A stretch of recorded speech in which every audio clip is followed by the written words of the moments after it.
தோழர் பக்தஜலம் அவர்களை பற்றி தோழர் சந்திரன் அவர்களும் தோழர் பாலகிருஷ்ணன் அவர்களும் பல்வேறு விவரங்களை சொன்னார்.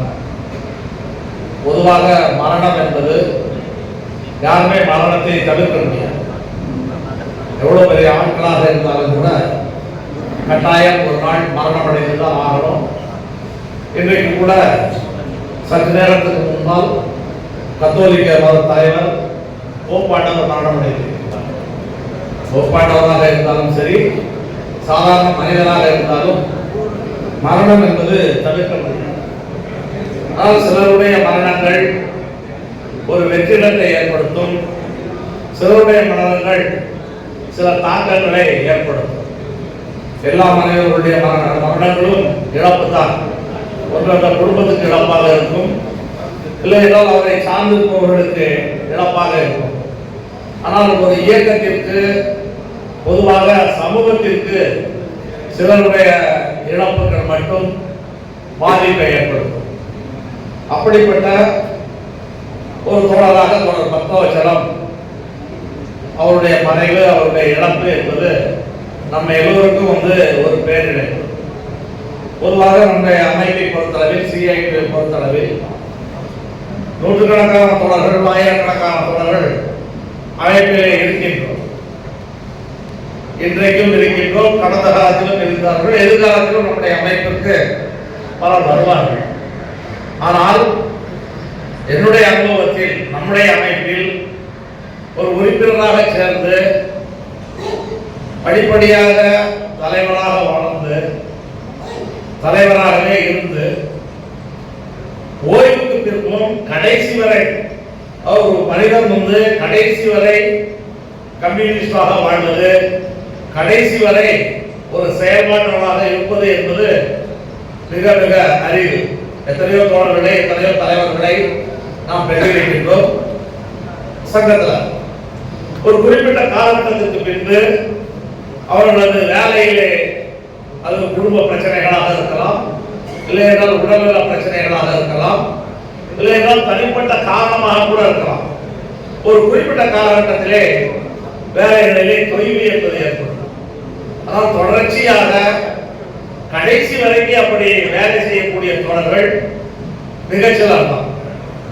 அப்படிப்பட்ட தோழர்கள் இழப்பு என்பது நம்முடைய இயக்கத்திற்கு மிகப்பெரிய இழப்பு. நம்முடைய இயக்கத்தை பொறுத்தளவில் ஒரு சாதாரண உறுப்பினராக இருந்தாலும் கூட ஒவ்வொருவரும் அவர்களுக்குரிய பங்கை ஆற்றக்கூடிய காரணத்தினால்தான் நம்முடைய அமைப்பு உயிர் துடிப்போடு இருக்கிறது. ஏனென்று கேட்டால், இந்த அமைப்பை பொறுத்தளவில் இந்த அமைப்புக்கு பொறுப்பு கூறுபவர்கள், இல்லையென்றால் இந்த அமைப்பிலே உறுப்பினராக சேர்பவர்கள் தனக்கு அது கிடைக்கும், இது கிடைக்கும், இல்லையென்றால் ஏதாவது சலுகைகளை அனுபவித்து விடலாம் என்ற அடிப்படையிலே இதில் யாரும் பணி செய்வது கிடையாது. இதில் பணி செய்தால் இழப்புகள் வரும், பாதிப்புகள் வரும், தாக்குதல் கூட வரும். அவ்வளவையும் எதிர்கொண்டு அவ்வளவையும் தாக்கிக் கொண்டுதான் இந்த அமைப்பிலே நம்முடைய தோழர்கள் வேலை செய்து கொண்டிருக்கிறார்கள்.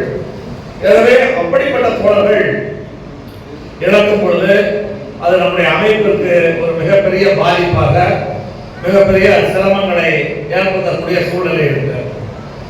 பக்தவச்சலம் அவர்களிடம் நாம் கற்றுக்கொள்ள வேண்டிய விஷயங்கள் நிறைய இருக்குது. இப்போ வழக்குகளை பற்றியெல்லாம் தோழர்கள் சொன்னார்கள். நாளைக்கு இன்னொருத்தர் கூட வழக்கை நடத்தலாம், இன்னொருவர் கூட அதை விட திறமையானவராக மாறலாம். ஆனால் சில குணங்கள் சிலரிடம் மட்டுமே பிரத்யேகமாக இருக்கக்கூடிய குணங்கள். அதில் ஒன்று என்ன, அவர் இந்த சங்கத்துக்கு பொதுச் செயலாளராக இருந்தார். ஒன்றாக இருந்த சங்கத்திற்கு பொதுச் செயலாளராக இருந்தால், அம்பேத்கர் சங்கத்துக்கு பொதுச் செயலாளராக இருந்தால், சம்மேளனத்துடைய நிர்வாகியாக இருந்தார். இவ்வளவு பொறுப்பு வைத்த தோழர் அடுத்த சில தோழர்கள் பொறுப்புக்கு வரும் பொழுது அந்த தோழர்கள் ஜூனியர் தோழர்களாக இருந்தாலும் கூட அவர்களுடைய வேலை, அவர்களுடைய முடிவை கேட்டுக்கொண்டு அவர்களை அங்கீகரித்து அவர்கள் சொல்லக்கூடிய வேலையை செய்வது என்பது எல்லோராலும் சாத்தியமில்லை. அது மிக உயர்ந்தபட்ச ஸ்தாபன கோட்பாடு, மிக உயர்ந்தபட்ச ஒரு ஸ்தாபன பிடிப்பு இருக்கக்கூடிய தோழர்களால் தான் அப்படிப்பட்ட பணிகளை செய்ய முடியும். பாலகிருஷ்ணன் பொதுச் செயலாளராக இருக்கும் போதும் அவர் நிர்வாகியாக இருந்தார். அதே அதே போல சேக பொதுச் செயலாளர் இருந்தோ, நிர்வாகியாக இருந்தோ, அவங்களுக்கெல்லாம் முன்னாடி அவர் பொதுச் செயலாளர் இருந்தோ, கடைசியாக தயானந்தம் இருக்கும் பொழுது கூட அவர் பணி செய்தார். இந்த தோழர்கள் எல்லாம் அவருக்கு பின்னால் நீண்ட நெடிய காலத்துக்கு பின்பு பொறுப்புக்கு வந்த தோழர்களாக இருந்தாலும் கூட, ஏன்னா ரெண்டு விஷயம் இருக்குது. பொறுப்புக்கு வந்தது மட்டுமல்ல, நிச்சயமாக சில விவரங்களிலே அந்த தோழர்களை விட கூடுதலான விவரம் தெரிந்தாலும் கூட அனைத்தையும் ஏற்றுக்கொண்டு ஒரு கட்டுப்பட்டு அமைப்புக்கு கட்டுப்பட்டு வேலை செய்வது, அமைப்பு தான் பெரியது, அமைப்புக்கு பின்னால் தான் மற்றவை எல்லாம் என்ற அடிப்படையில் முடிவாக இருந்து வேலை செய்வது என்பது எல்லோராலும் சாத்தியமில்லை. சிலர் தடமாறுவார்கள், சில இடங்களிலே சறுக்கல்கள் எல்லாம் ஏற்படும். அப்படிப்பட்ட எந்த விதமான ஒரு சறுக்கலும் இல்லாமல் ஒரு இருக்கக்கூடிய ஒரு தோழரை நாம் பார்ப்பது, கண்டறிவது, இயக்கத்திலே அப்படிப்பட்ட தோழர்களிடமிருந்து கற்றுக்கொள்ள வேண்டிய விஷயம் என்பதுதான் நம்ம தோழர் பக்தவச்சரத்திற்கு மிக முக்கியமாக கற்றுக்கொள்ள வேண்டியது.